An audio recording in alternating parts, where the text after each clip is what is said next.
হ্যাঁ হতে পারে, আমি তো কোশ্চেন ধরে ধরে কমপ্লিট করি, তো সেই কারণে হতেই পারে। ব্যাপারটা ওখানে ওখানে আমি কি বলেছি, আমি বলেছি ওখানে কোয়েশ্চেন কভার্ড। ওখানে যে আচ্ছা আচ্ছা, হ্যাঁ হ্যাঁ, এটা আমি পরে ইয়ে করে দেখেছি যে কভার্ড। হ্যাঁ, তো ঠিক আছে ওখানে ঠিক আছে, আমি যা যা ওখানে বললাম বলেছি, রেকর্ডিং করিস না, আগে কথাটা শেষ করে নি, তারপর রেকর্ডিং করিস। সাদার মাথা যেন সারা সারা সারা বিশ্ব দেখতে আসছে এই যে। তো দেখতেই পারে। হ্যাঁ, এই লিবাননে যে জিনিসটা হয়েছে সেটা সেটা তদন্ত হওয়ার সময় এই এই ভিডিওটা খোলা হবে। সে যাকে যা, তো যেটা ব্যাপার সেটা হচ্ছে, হ্যাঁ, তো কোয়েশ্চেনস কভার্ড মানে হচ্ছে যেটা, সেটা হচ্ছে আমি ওখানে যা যা বক্তব্য আমার পেশ করেছি তার সমস্ত গুলো এই কোয়েশ্চেন গুলোর মধ্যে কভার করা আছে। হ্যাঁ এখানেও কিন্তু হ্যাঁ আমি হ্যাঁ, বারবার বলছি কোয়েশ্চেন গুলো কিন্তু অন্যরকম ভাবে আছে, কিন্তু আমি প্রত্যেকটা সময় আমি বলে দিয়েছি যে এই অন্তত 2 থেকে 3টে কোয়েশ্চেন করলে পরে বাকি সমস্ত গুলো মানে ডিফ্যাক্টো কভার হয়ে যায়। মানে আগের দিন স্যার ম্যান্ডেটরি ইনজাংশন বোঝাচ্ছিল, এটা কাইন্ড অফ ম্যান্ডেটরি ইনজাংশনের মতো, যে তুই যদি ওগুলো করিস সেটা এমনিই কভার হয়ে যায়। ঠিক আছে, অটোমেটিক্যালি হয়ে যায়, ওগুলো বলতে হয় না। হ্যাঁ ঠিক আছে, হ্যাঁ, অতএব বুঝেছি। তুই সেটা ভেতরে না ঢুকলে তুই ওটা বুঝতে পারবি না। যাই হোক, হোয়াটএভার। হ্যাঁ তো বুঝেছি। আগের দিন অল্টারনেটিভ চার্জ হয়ে গেছিল, and for the sake of alternative charge আমাদের হয়ে গেছিল হচ্ছে এমনি মানে চার্জের কন্টেন্ট কি, জেনারেল রুলস অফ চার্জ কি, চার্জের যা জেনারেল রুল আছে সেগুলো সমস্ত কিছু কমপ্লিট হয়ে গেছিল। তো আজকে হবে হচ্ছে জয়েন্ডার অফ চার্জেস, যেটা হচ্ছে এখান থেকে শুরু, যেটা কোয়েশ্চেনটা, যেটা বেশিরভাগ ক্ষেত্রে যে কোয়েশ্চেনটা আছে সেটা এই যে হাইলাইট করা আছে। What are the cause, highlight সবাই রং সং ভালোবাসে, রং দিই, হলুদ রং দিলাম, ভাগ আর রং। কোডিং হচ্ছে, এগুলো লিংকে যদি কেউ শোনে। কি হয়েছে? দরকার দরকার হলে তো লেখাটা একটু বড় কর না, সাইজটা বড় কর না একটু, হ্যাঁ ওরা শুনতেও পারে। সাইজটা বড় কর না তোর।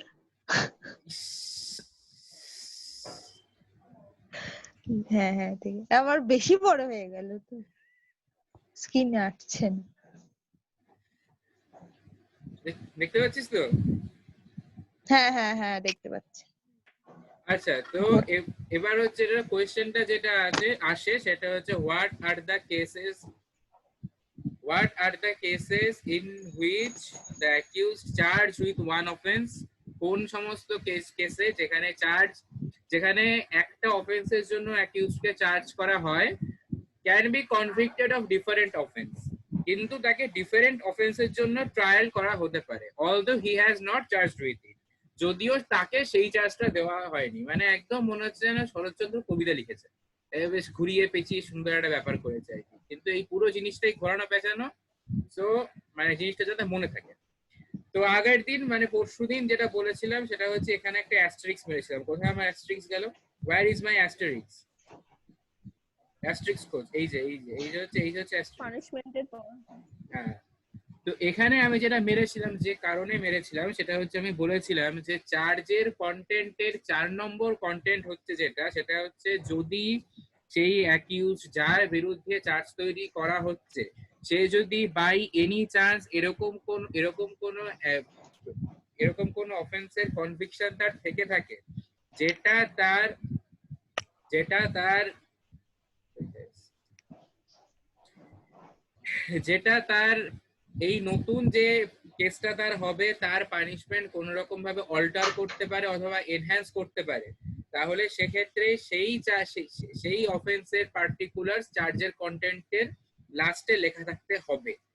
এবার এইখানে এই জিনিসটা মনে রাখবি, কারণ এই জিনিসটা কিন্তু সব থেকে বেশি গোলায়। ঠিক আছে, যেটা হচ্ছে প্রথমে আগের জিনিসটাকে একবার রিক্যাপ করে নেওয়া দরকার। সেটা হচ্ছে জেনারেল রুলটা হচ্ছে কি, distinct offence, separate charge, separate trial, এই হচ্ছে জেনারেল রুল।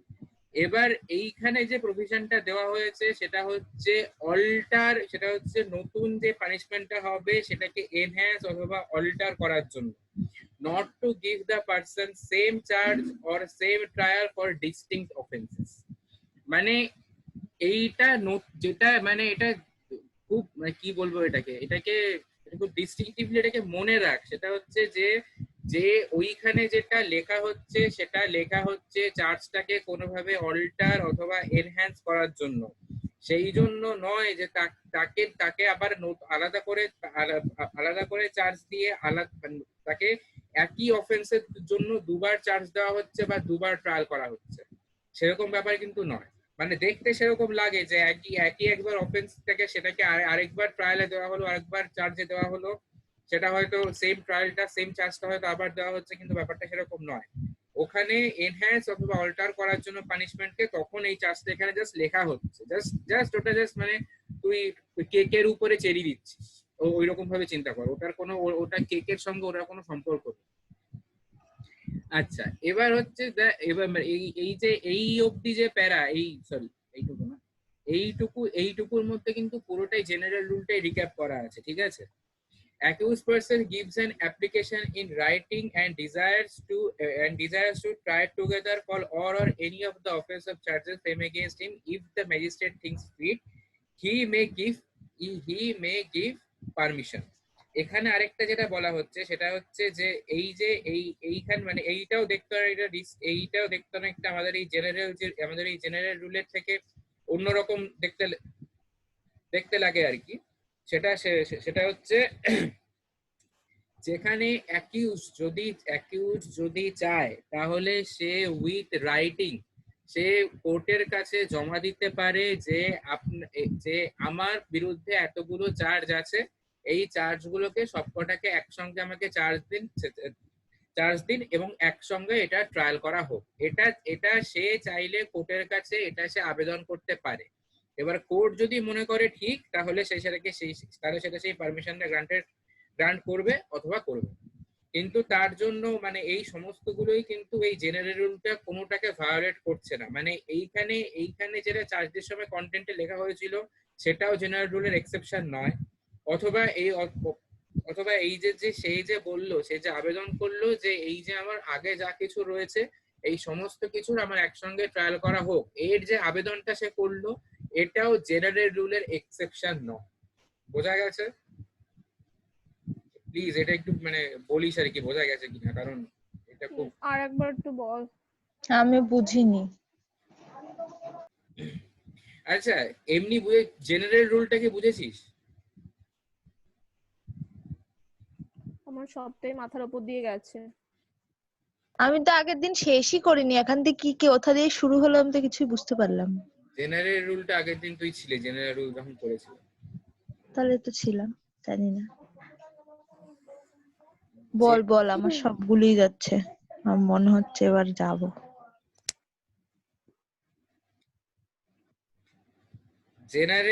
জেনারেল রুলটা হচ্ছে ডিস্টিংক্ট অফেন্স, আলাদা অফেন্সের জন্য। এটা তো কমন সেন্স না, যে আজকে যদি তুই আজকে তুই পকেটমারি করেছিস, পরশুদিন গিয়ে তুই খুন করেছিস, তারপরের দিনে গিয়ে তুই রেপ করেছিস, তো এই তিনখানার জন্য তোর আলাদা চার্জ হবে, আলাদা ট্রায়াল হবে। এটা কমন সেন্স, মানে এটা বোঝাতে আর কিছু লাগে না, তাই তো? এবার এখানে যে প্রশ্নটা করা হচ্ছে সেই প্রশ্নটাতে জানতেই চাওয়া হচ্ছে এই যে জেনারেল রুল তার এক্সেপশনটা কি আছে। তার কারণ প্রশ্নটা কি করা হচ্ছে যে যেখানে একজন অ্যাকিউজড সে একটা অফেন্সের বিরুদ্ধে তার চার্জ নেই, কিন্তু তা সত্ত্বেও সে সেই চার্জটার জন্যই তার ট্রায়াল চলছে, এইরকম কোন ক্ষেত্রে হতে পারে। তার মানে এটা নরমালি বোঝা যাচ্ছে যে নরমাল আমাদের যেটা জেনারেল রুল তার এক্সেপশনটাই চাওয়া হচ্ছে, তাই তো?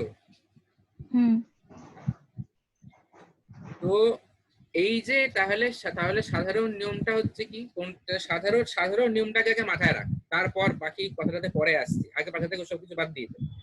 সাধারণ নিয়মটা হচ্ছে সেটা হচ্ছে যে একটা অপরাধ তুই করেছিস, তার জন্য তোর বিরুদ্ধে একটাই চার্জ দেওয়া হবে এবং সেই চার্জটার জন্য তোর একবারই ট্রায়াল হবে।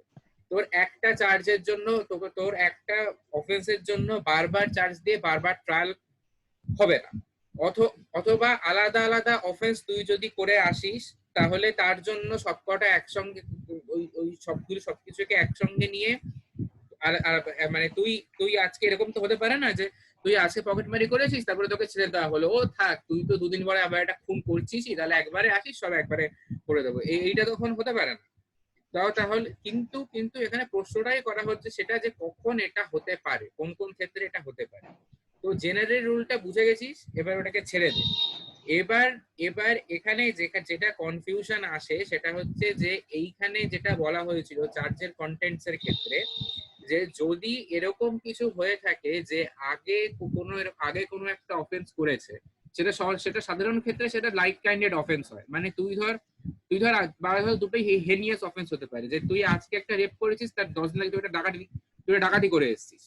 এবার সেরকম ক্ষেত্রে যদি এরকম হয় যে তোর নতুন যে পানিশমেন্টটা তুই পাবি সেটা আগেরটার জন্য এনহ্যান্স হতে পারে অথবা অল্টার্ড হতে পারে, তাহলে সেক্ষেত্রে ওটা ওখানে লেখা হবে।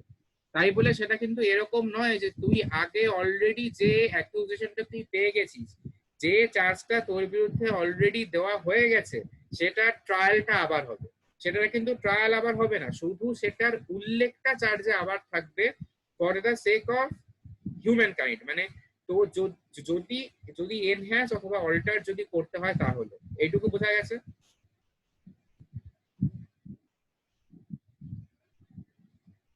হ্যাঁ গেছে গেছে। তারপর তোর গেছে, বাকিদের কি গেছে? গার্গী আর মৌমিতা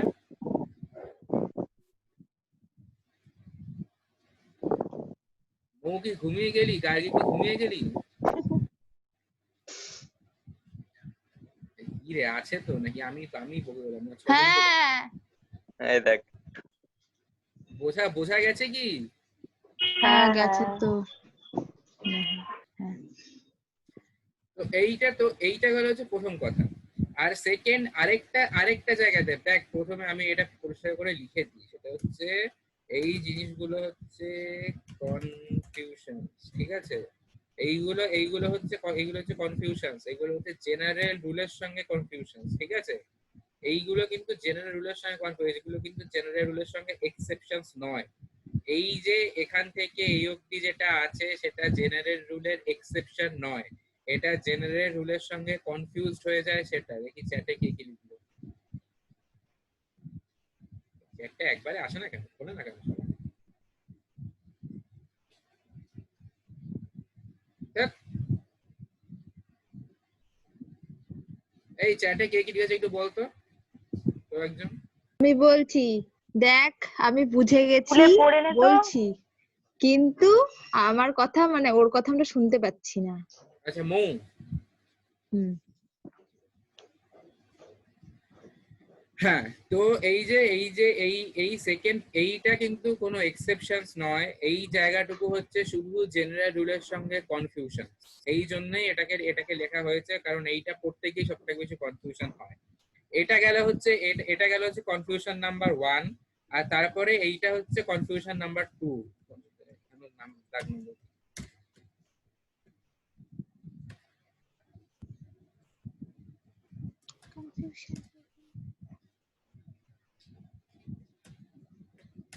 হ্যাঁ, আরেকটা যেটা কনফিউশন হয় সেটা হচ্ছে একটা প্রভিশন এরকম বলা রয়েছে, সেটা 211 থেকে 217 মধ্যে কোনো একটা সেকশনে একটা প্রভিশন এরকম বলা রয়েছে, যেখানে অ্যাকিউজ যদি চায় তাহলে সে কোর্টের কাছে বলতে পারে যে এর আগে দেখুন স্যার, আমি একজন খুব খারাপ মানুষ, আমি এর আগে পকেটমারি করেছি, আমি এর আগে ডাকাতি করেছি, 3টে মেয়েকে রেপ করেছি, একটা মেয়েকে গুম করেছি। তো আমি হলাম এরকম একটা মানুষ।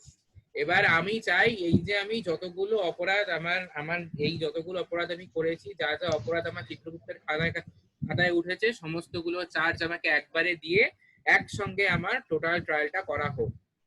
এটা যে অ্যাকিউজ সে চাইতে পারে, এটা সে কোর্টের কাছে আবেদন করতে পারে।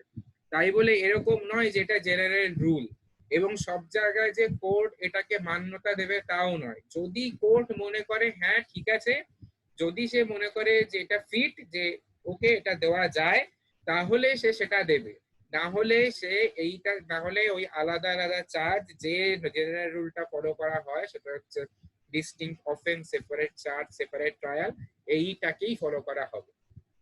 তো এই দুটো হচ্ছে কনফিউশনের পয়েন্ট। এই কনফিউশনটা বারবার আসে এই পরে যে এক্সেপশনস গুলো পড়া হবে তার সাথে, সেই জন্যই এগুলোকে বলে দেওয়া। বোঝা গেছে?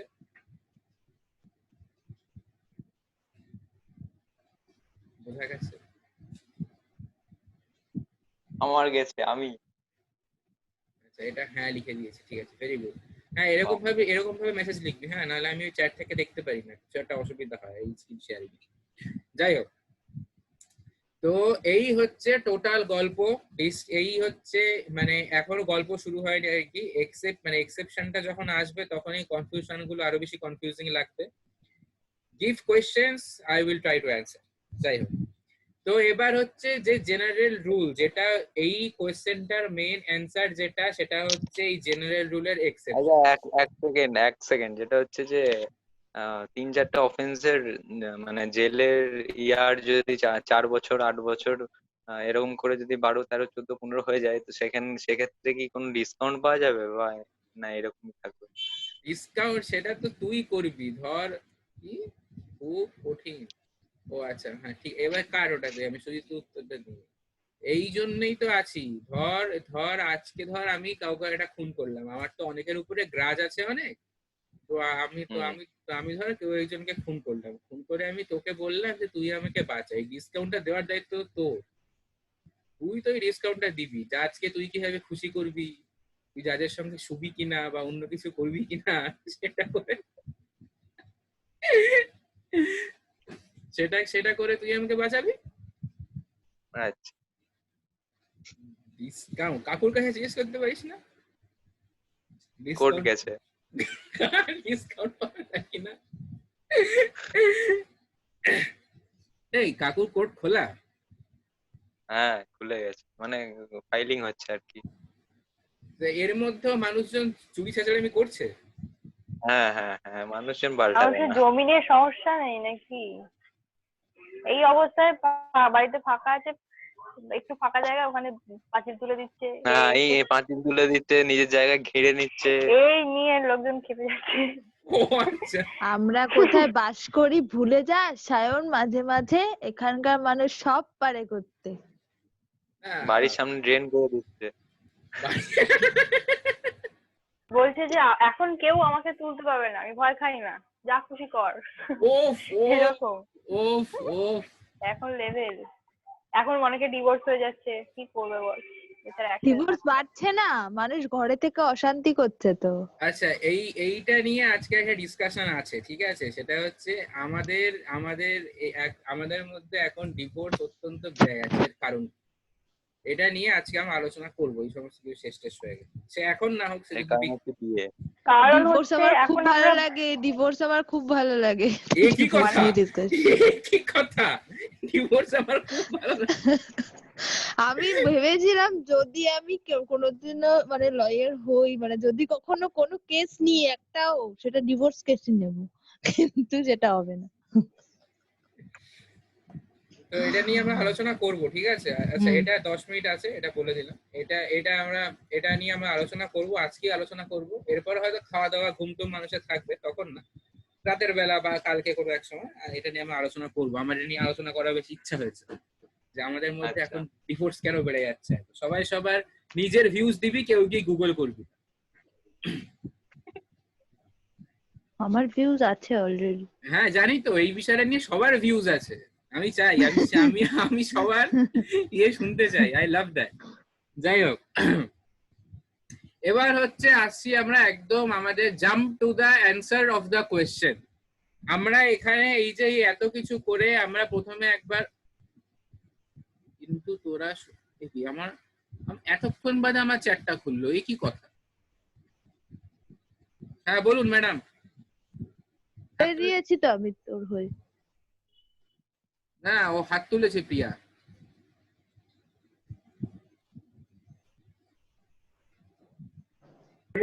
ঝিনঝিন ধরে গেছিল বল। কি ঝিমঝিম। ইঞ্জিন ধরে গেছিল। ওই জন্য ও হাত তুললো, গুড গুড।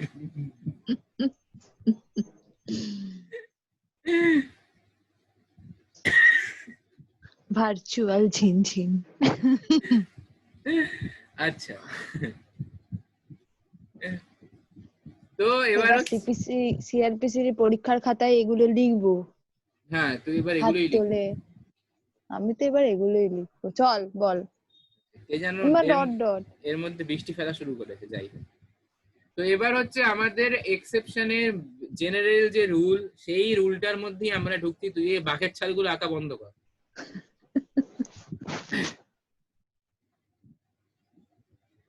সেটা হচ্ছে যে আরে আবার এটা কিন্তু রেকর্ড হচ্ছে, মো রেকর্ড হচ্ছে কিন্তু। এটা আমি করিনি।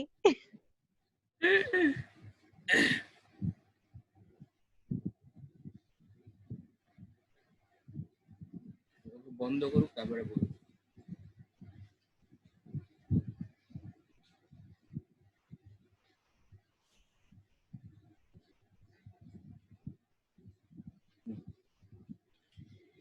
সেটা হচ্ছে যে এই যে যার এক্সেপশনস গুলো সেগুলো লেখা রয়েছে, আলোচনা করা রয়েছে হচ্ছে 219, 220, 221 আর 223 এর মধ্যে, যেখানে distinct offences can be charge together.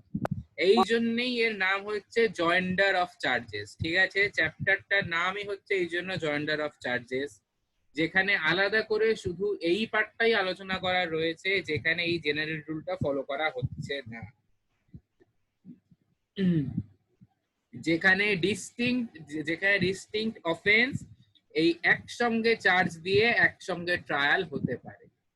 ঠিক আছে, এবং এই জিনিসগুলো কিছু কিছু জিনিস ভীষণ কমন। সেটা হচ্ছে যে আজকে ধর তুই তুই তুই তুই ধর আজকে ঠিক করেছিস যে হাইকোর্টে গিয়ে হামলা করবি। তুই 14 জনকে জড়ো করেছিস, তোরা অস্ত্র স্মাগল করেছিস, তারপর তোরা হাইকোর্টে গিয়ে হামলা করেছিস এবং হামলাটা করতে গিয়ে তোরা ওখানে অন্তত 100 জনকে মেরে দিয়েছিস। তোদের তোদের হয়তো চিন্তা ভাবনা অনেক নেক ছিল, কিন্তু তোরা অ্যাকচুয়ালি এটা করতে গিয়ে কোন কোন ক্রাইম কনস্টিটিউট করেছিস? ফার্স্ট অফ অল তোরা করেছিস হচ্ছে গিয়ে রায়ট, এটা তো হয়েইছে। তার উপরে মব কিলিং তোরা করেছিস, তার উপরে করেছিস হচ্ছে কনস্পিরেসি, মানে কনস্পিরেসি চার্জ তোদের পড়বে।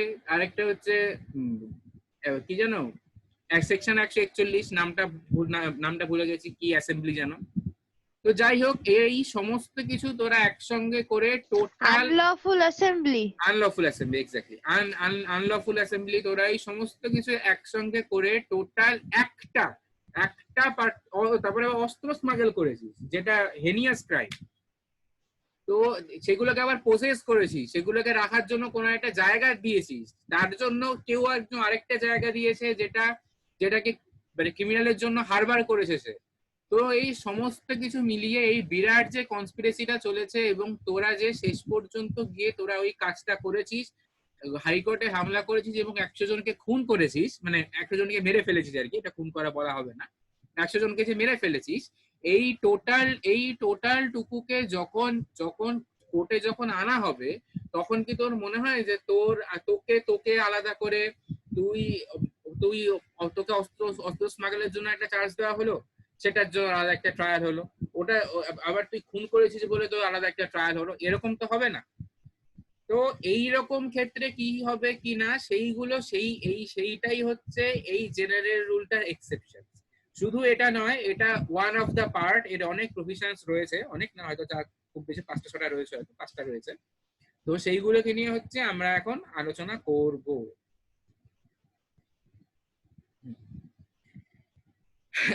প্রথম, এটা হচ্ছে ফার্স্ট এক্সেপশন, সেটা হচ্ছে যে যদি ধর 12 মাসের মধ্যে একটা সেম পারসন,